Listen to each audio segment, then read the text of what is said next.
So, you go down the supermarket and you only want a couple of things. So you don't bother with the bag. And you end up going in there. You get more stuff than you planned for. You can barely carry it, but you get it to the counter and the checkout lady, she goes, "Do you want a bag?" And it's almost like a challenge.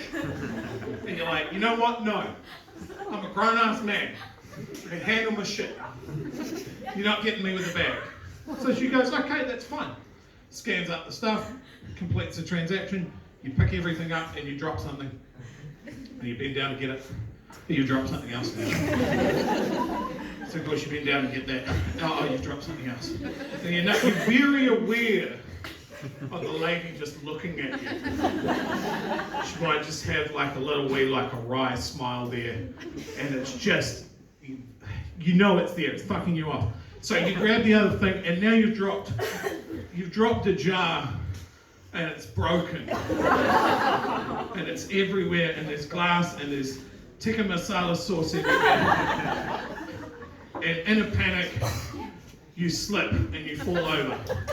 And now you're lying in it, and as you struggle to get up, your legs go this way, and then your pants rip.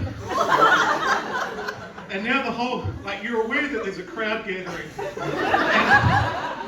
And it's real stressful. And so now you're crying into a bag of flour. And while that's happening, you have fallen over again. And as you just thrash around in this mixture, in just pure anguish, you're just aware now that the flour has become, well, basically you're the middle of your own flatbread that you have made. And you're very aware that the supermarket at this point is now completely silent, apart from whatever noises you're making. Now, at some point, you have to realize that you can't style your way out of this. So you stop thrashing, you choke back the tears. You look up at the checkout lady who is horrified. And you go, "Can you please call my wife? Tell her it's happened again." So yeah, that's pretty much what 2020's like. And I'm going to move off from that because I feel like I'm going down into a spiral of depression and I'm going to take it all with me. One of the things I was thinking of the other day, because I like to reflect on my life choices, is that I have worked over half my life in retail. Yeah, that awkward laugh is spot on. And there's one thing, there's a comforting constant that has come with this. It's something that I realized always happens, no matter what the place that I've worked, no matter what the decade, what type of shop it is, there's one thing that you can count on. In every single place that I've worked, someone shit on the floor. And I'm going to tell you about all of them right now. So my first job, this is going to put an age on me that I'm just not stoked about. Was it Decca? Decca. And I was 15 and I was working the tills by myself on a Friday night while my colleagues were smoking weed out in the loading dock. I was serving this guy and we finished up the transaction and he goes, before I go, just to let you know, someone's did a big shit in changing room number 2. Anyway, just thought you should know. Have a good one.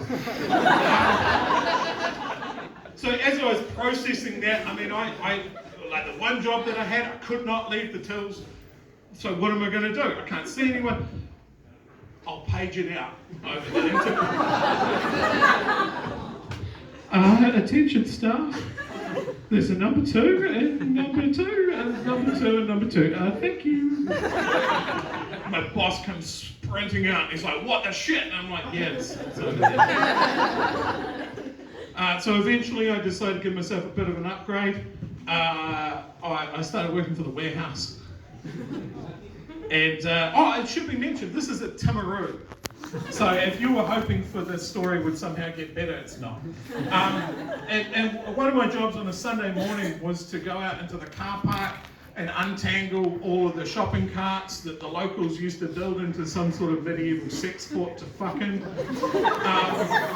And it was while I was untangling that, I discovered something to this day I refer to as the man killer. It was a turd. Look, it's not even about the size of it, which was substantial, or the texture, or just anything. And, like, if you think about the mechanics of getting it into a trolley, it becomes really impressive. So that was good. I worked at a Blockbuster for a while. And the owner of that Blockbuster thought it would be a good idea to put a children's playground inside that building. As you can tell by the theme, it was not a good idea. It was not. While I was closing up one night, I noticed on the slide, it was just a skid mark into a ball pit. And you know what? At 11 o'clock at night, that's someone else's problem. What I realised though was it had been a good 6 hours since there'd been a child in the store. So that's terrifying.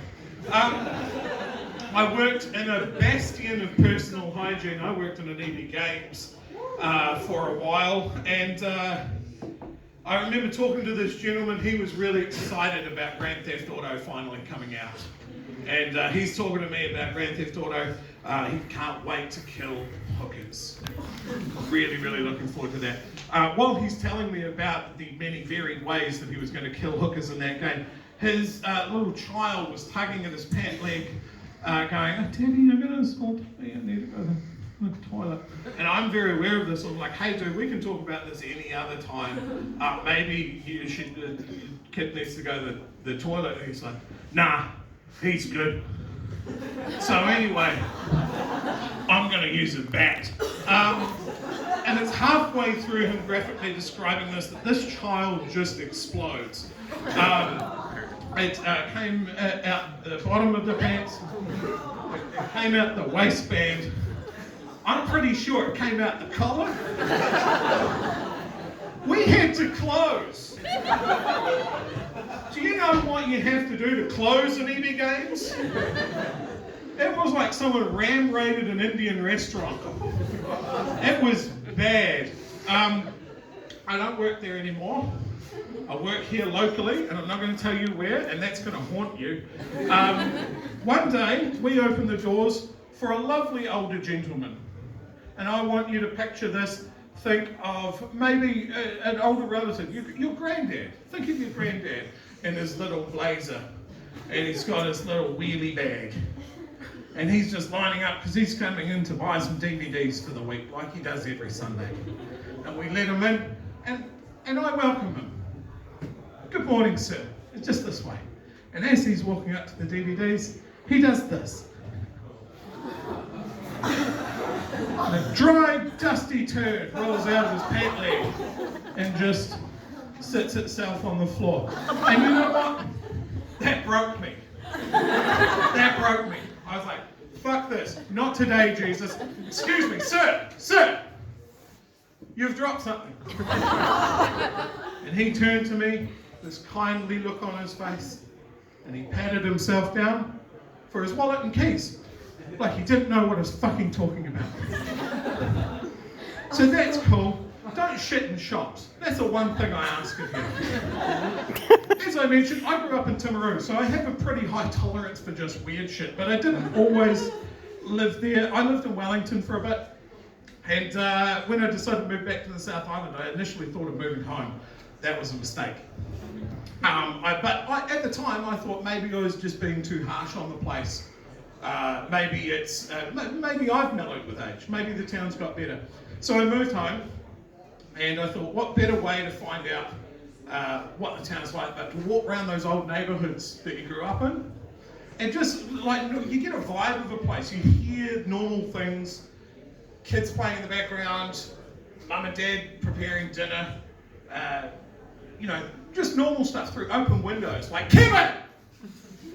I told you before, get your fucking dick out of the butter!"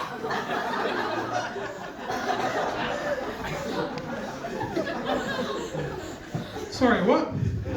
So I sat on the curb thinking about this because there's questions. That gave me questions. First of all, who's Kevin? Is Kevin like a young fella? He's just on the curb and a sexual discovery. He's just trying to suss out what he's all about. Or maybe Kevin's an older family member. Can't look after himself. Moved in with one of his kids. And it's only occasionally he strolls into the kitchen with his bathrobe open to sexually molest the spreadables. There's another question there. Was it hard or semi-soft? Hey! That haunts me to this day. I think I'll leave it there. Thank you guys. You've been a great morning.